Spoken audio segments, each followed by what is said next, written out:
Hello student, आप सभी का स्वागत है मेरे YouTube चैनल पर जिसका नाम है विश्वा केमिस्ट।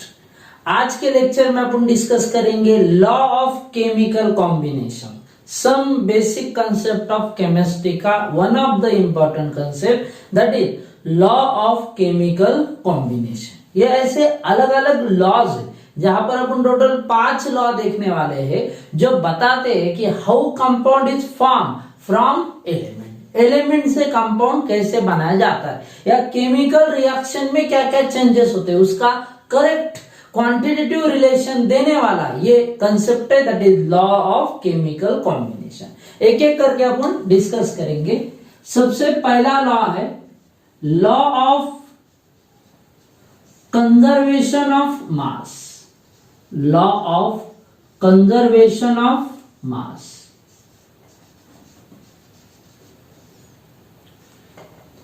अब कंजर्वेशन मतलब क्या, ये तो सबने सुना होगा। कंजर्वेशन मतलब रिमेन्स कांस्टेंट, तो इधर क्या कांस्टेंट रहने वाला है, मास। ओके, ये लॉ दिया गया बाय द साइंटिस्ट एंटोनी लेवियोजियर इन 1789। और इस लॉ के अंदर एंटोनी लेवियोजियर ने नंबर ऑफ रिएक्शन स्टडी किए और उससे एक स्टेटमेंट बनाया। क्या स्टेटमेंट है देखो। ओके, स्टेटमेंट क्या है, in the chemical reaction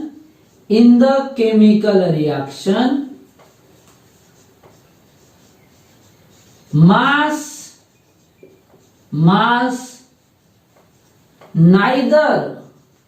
neither created nor destroyed। Chemical reaction में मास बनेगा भी नहीं, मतलब बढ़ेगा भी नहीं और कम भी नहीं होगा। मतलब total mass of the reactant is equal to total mass of product. Okay, क्या कहा, total mass of reactant is equal to total mass of product. क्योंकि मास ना ही क्रिएट हो रहा है, बढ़ रहा है, और ना ही कम हो रहा है। That means mass of the substance remains constant during the chemical reaction. This is the statement of law of conservation of मास। या फिर आप उसे ऐसा भी कंसिडर कर सकते हैं, mass of reactant is equal to mass of product।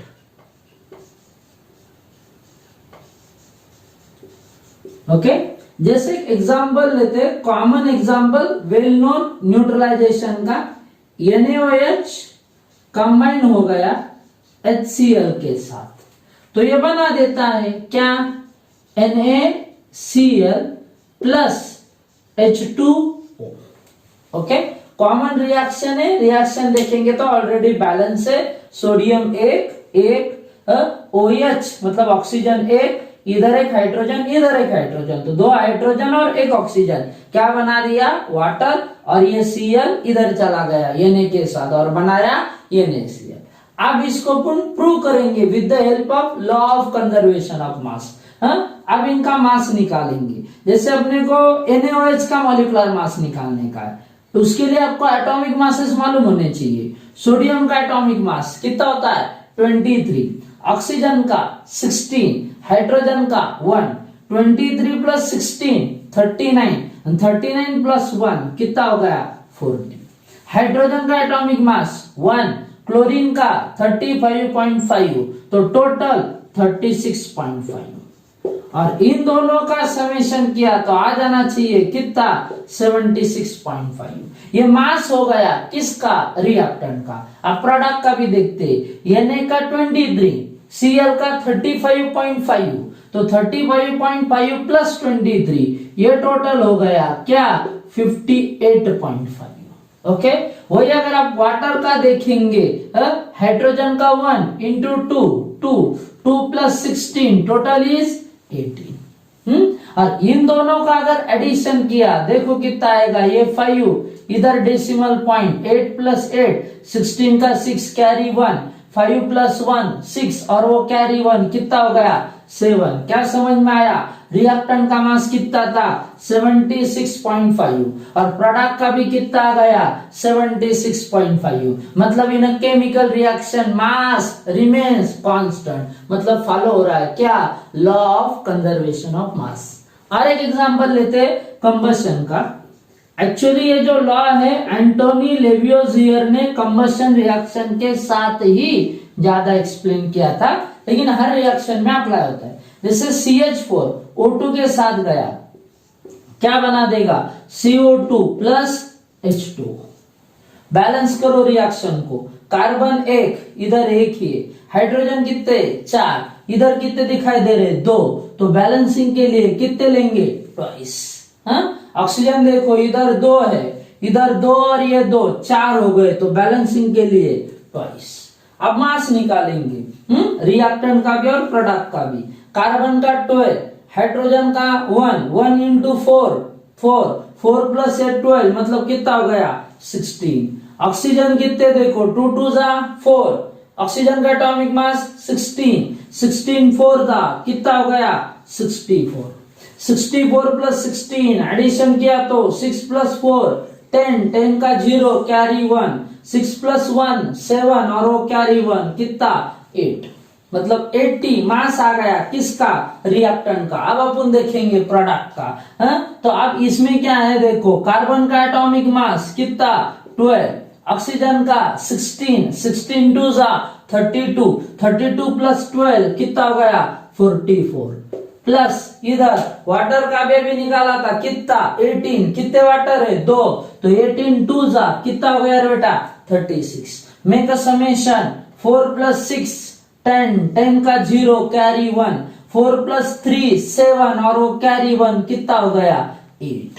क्या बता रहा है देखो concept, mass of reactant is equal to mass of product. या फिर मैं इससे भी आगे जाके आपको ये बताऊंगा कि केमिकल रिएक्शन में कोई भी आइटम अगर आप रिएक्टेंट या प्रोडक्ट साइड में लिखते हो तब आप बैलेंस करके लिखते हो ना, मतलब एटम ना ही बढ़ाया जा रहा है और ना ही कम हो रहा है, तो मास भी नहीं बढ़ेगा और ना ही कम होगा, मतलब इट इज कॉन्जर्व्ड। ओके, तो ये था law of conservation of mass. Screenshot लेके रखिए स्टेटमेंट और एग्जांपल के लिए। अब अगला लॉ है law of definite proportion. Law of definite proportion. Second law of definite proportion.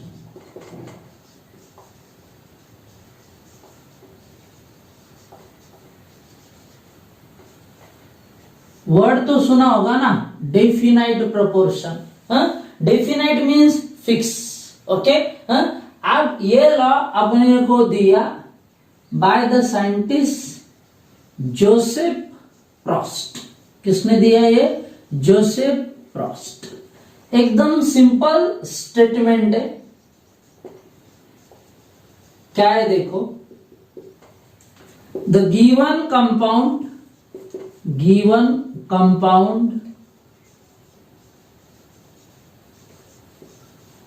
always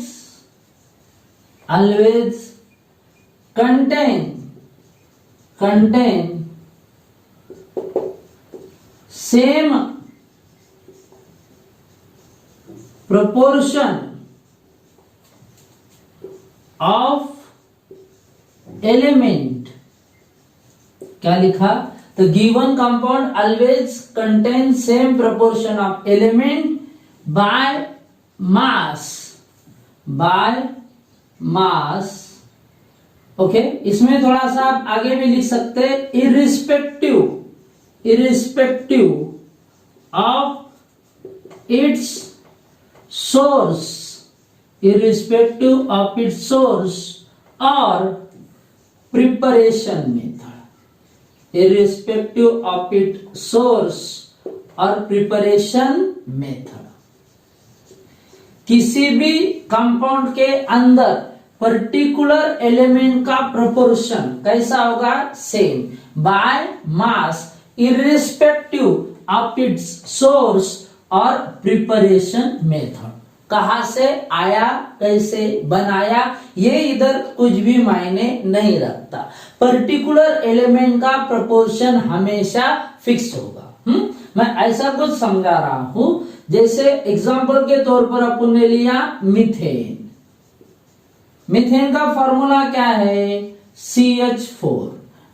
इसका मॉलिक्यूलर मास निकालेंगे तो कार्बन का कितना है 12 और हाइड्रोजन का 1 into 4 दैट इज 4। तो मैं क्या बोल रहा हूं, ये 12 और ये 4 तो मॉलिक्यूलर मास कितना हो गया 16। तो 16 में 12 ग्राम कार्बन है, मतलब परसेंटेज ऑफ अगर कार्बन लेंगे आप तो कैसा 12/16 इंटू 100। दोनों को 4 से डिवाइड किया तो इधर 3 इधर 4, 100 डिवाइड बाय 4 किया तो ये आ जाएगा कितना बेटा 25 एंड 25 3 जा कितना 75। वही परसेंटेज ऑफ हाइड्रोजन अगर निकाला तो क्या बेटा 4/16 इंटू 100। तो ये 4 और ये 16 कट किया तो इधर आ जाएगा 1/4, मतलब डिवाइडेशन में 4 आया। 100 को 4 से डिवाइड किया तो इधर कितना आएगा 25%। कहने का मतलब क्या है कि अभी जो CH4 है इसमें एक कार्बन और हाइड्रोजन का परसेंटेज है ना, ये फिक्स ही रहेगा, इट नेवर गेट चेंज।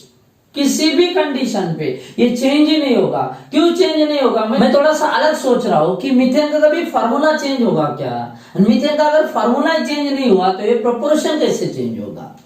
जैसे देखो वाटर है, वाटर का फार्मूला क्या है H2।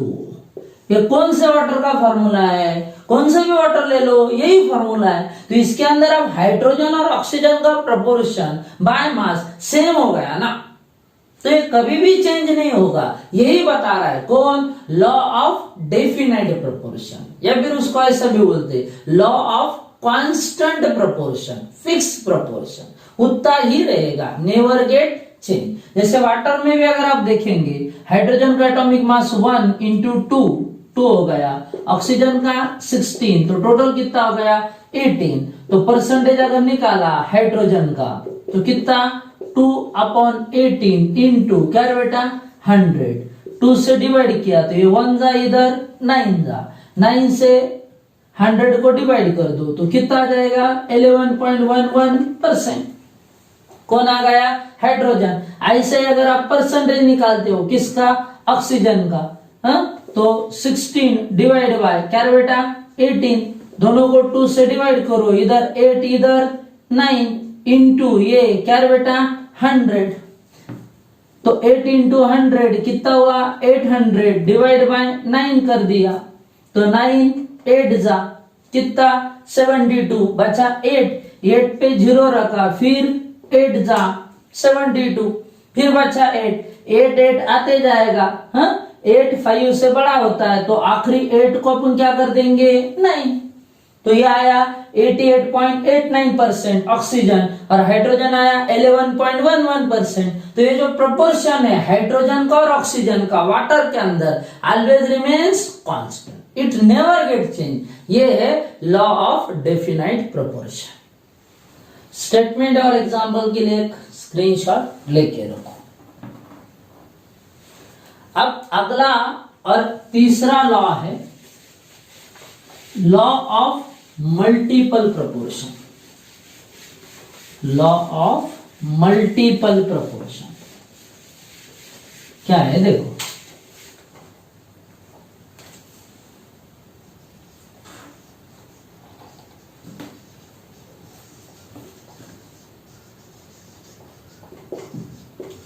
मल्टीपल मतलब क्या है बेटा मोर देन 1। मल्टीपल का मतलब क्या होता है मोर देन 1। तो इधर मल्टीपल प्रोपोर्शन की बात होने वाली है। यह लॉ अपने को दिया था जॉन डाल्टन ने, ओके, इन 1803 में। अब ये लॉ क्या बताता है देखो, स्टेटमेंट थोड़ा सा बड़ा है लेकिन आराम से ध्यान देना, सिंपल है। बहुत बार इसके ऊपर थ्योरेटिकल एमसीक्यू पूछा गया है। क्या देखो, व्हेन टू और मोर element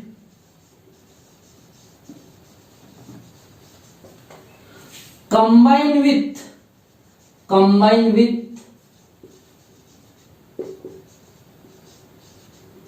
each other to give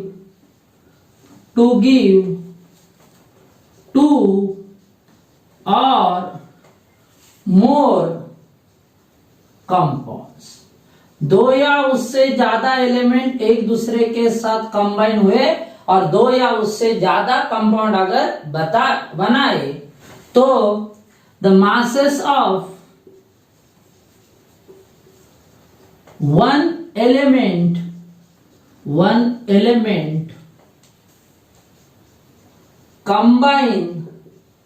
combine with fixed mass of other element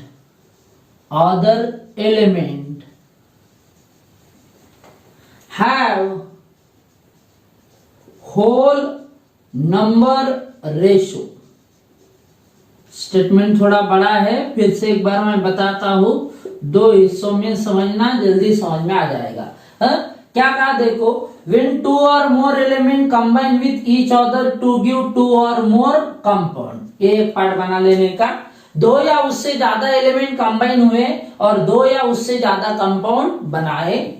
आगे क्या देखो, the masses of one element, एक एलिमेंट के मासेस मतलब अलग अलग masses combine with fix mass of other element.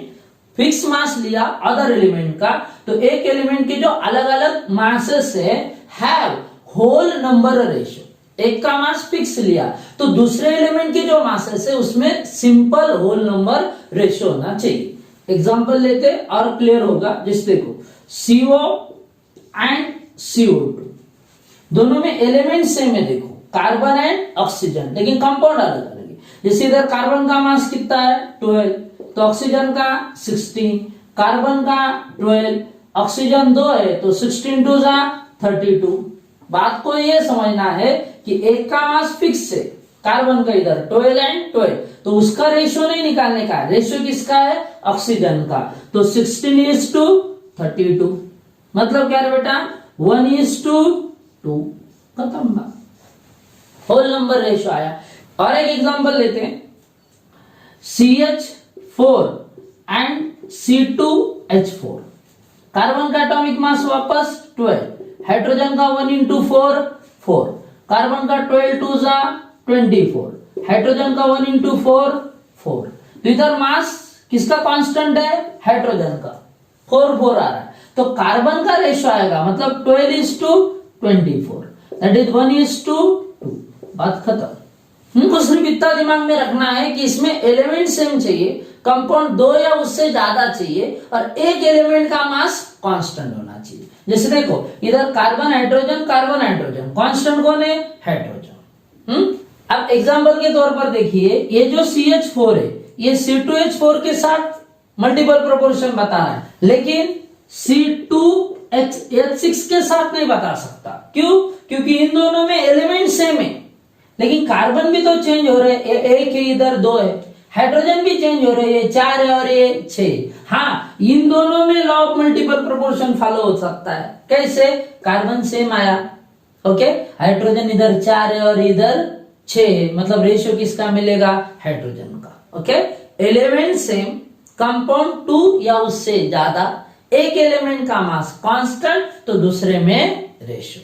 तो इस हिसाब से कंप्लीट होगा law of multiple proportion. Okay, statement और एग्जांपल के लिए एक स्क्रीनशॉट लेके रखो। अगला कंसेप्ट है Gay Lussac's law of combining volume. कौन सा? Gay Lussac's law of combining volume.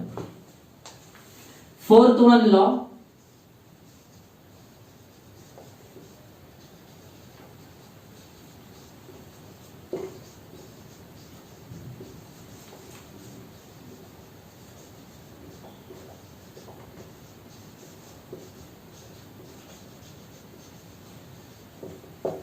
Okay, नाम से पता चल रहा है given by the Gay Lussac's, but ये लॉ और मोर प्रॉपरली गे-लुसाक्स से भी अपने को एक्सप्लेन किया एवोगैड्रोज में। अब ये क्या बताता है, देखो सबसे पहले statement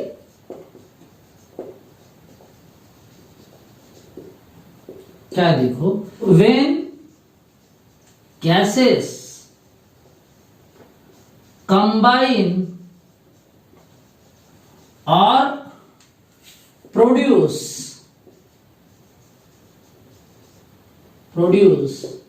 in chemical reaction they do so in simple whole number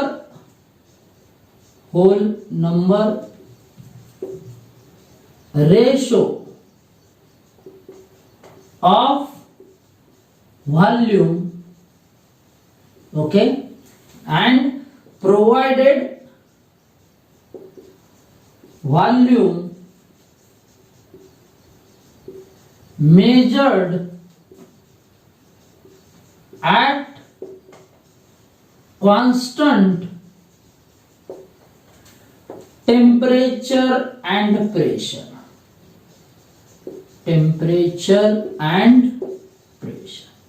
थोड़ा सा बड़ा लेकिन सिंपल स्टेटमेंट है। क्या बता रहा हूं देखो, व्हेन गैसेस कंबाइन और produce in a chemical reaction, मतलब सिर्फ गैस के लिए ही, सॉलिड और लिक्विड के लिए नहीं, they do so in simple whole number ratio by volume, मतलब उसमें होल नंबर रेशियो होगा, लेकिन किसका, वॉल्यूम का, provided volume major at constant temperature and pressure. एक एग्जांपल लेते हैं और बात करेंगे, जैसे अपन अमोनिया गैस बना रहे हैं, अमोनिया NH3, कौन से फॉर्म में, गैस बनाने के लिए जरूरत है nitrogen N2 AB gas plus H2 AB gas.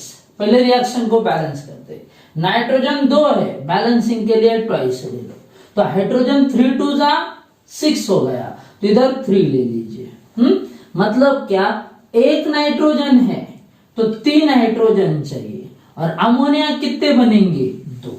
Okay, तो वॉल्यूम का भी ऐसा, 1 लीटर नाइट्रोजन लिया तो 3 लीटर हाइड्रोजन चाहिए, मतलब रेशियो का ऐसा 1:3, तो ये बनेगा कितना बेटा, 2 लीटर, मतलब इसमें रेशियो कैसा हुआ 1:3:2, ये आपको दिमाग में रखना है। एमसीक्यू ऐसा होता है, ये 1 लीटर है, ये 3 लीटर है, तो ये कितना बनेगा, 2 लीटर। अगर मैंने ये 2 लीटर लिया तो ये इससे दुगना चाहिए, मतलब कितना, 6 लीटर। अगर ये डबल कर दिया दोनों तो ये भी डबल हो जाएगा, मतलब कितना, 4 लीटर। सिर्फ रेशियो को दिमाग में रखना है, रिएक्शन चेंज होगा तो ये रेशियो भी चेंज हो जाएगा। और एक एग्जांपल लेते, H2 इन अ गैसियस फॉर्म कंबाइन हुआ, Cl2 इन अ गैसियस फॉर्म बना दिया, क्या रे बेटा, HCl इन अ गैसियस फॉर्म। बैलेंस करो, हाइड्रोजन 2 है तो बैलेंसिंग के लिए ट्वाइस ले लो, क्लोरीन भी 2 हो गए, रेशियो देखो कैसा आया, 1 हाइड्रोजन 1 क्लोरीन, तो HCl कितना, ट्वाइस। मतलब हाइड्रोजन अगर 1 लीटर है तो क्लोरीन भी 1 लीटर लेना पड़ेगा, और HCl कितना बनेगा, 2 लीटर, मतलब रेशियो कैसा होगा, 1:1:2। ओके, मतलब समझो ये अगर 4 लीटर लिया और ये तुमने 3 लीटर लिया, क्वेश्चन को समझो, तब HCl कितना बनेगा, देखो अब ये 4 लीटर है तो ये भी 4 लीटर होना चाहिए था, ये तुमने 3 लिया मतलब कम लिया, तो इस हिसाब से चलना पड़ेगा, ये एक्स्ट्रा ले लिया तुमने, तो ये 3 है तो ये तुमने लिया 4, लेकिन रिएक्ट कितना होगा, 3, क्योंकि रेशियो कैसा है, 1:1। तो ये 3 लिया तो ये 3 रिएक्ट होगा, ये दोनों 3 रिएक्ट हुए तो ये उससे डबल बनेगा, मतलब कितना बनेगा, 6 लीटर। ऐसा है जो एक्स्ट्रा रिएक्टेंट है इसे अपन एक्सेस रिएक्टेंट बोलते हैं, क्या, एक्सेस, जितना चाहिए उससे ज्यादा। वो कंसेप्ट और डिटेल में टॉपिक के एंड में अपन देखने वाले हैं, जहां पर अपन लिमिटिंग एंड एक्सेस रिएक्टेंट देखेंगे। ओके, तो ये है Gay Lussac's law of combining volume. Okay, statement और एग्जांपल के लिए इसका एक स्क्रीनशॉट लेके रखो। अब अपन देखेंगे लॉ ऑफ केमिकल कॉम्बिनेशन का आखिरी law, that is Avogadro's law. कौन सा लॉ? Avogadro's law. क्या है देखो, एवोगैड्रोस लॉ। सिंपल और छोटा सा concept. Fifth one, Avogadro's law.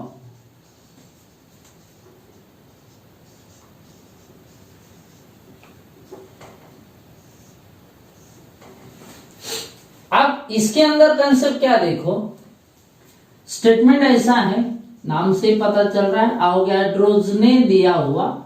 Actually जैसे पहले वाला जो था गेल-लुकास लॉ, ये एवोगैड्रोस ने एक्सप्लेन किया था बाद में। अब ये एवोगैड्रोस लॉ कैनिज़रोस नाम के साइंटिस्ट ने एक्सप्लेन किया था बाद में। स्टेटमेंट क्या देखो, equal volume of all gases under identical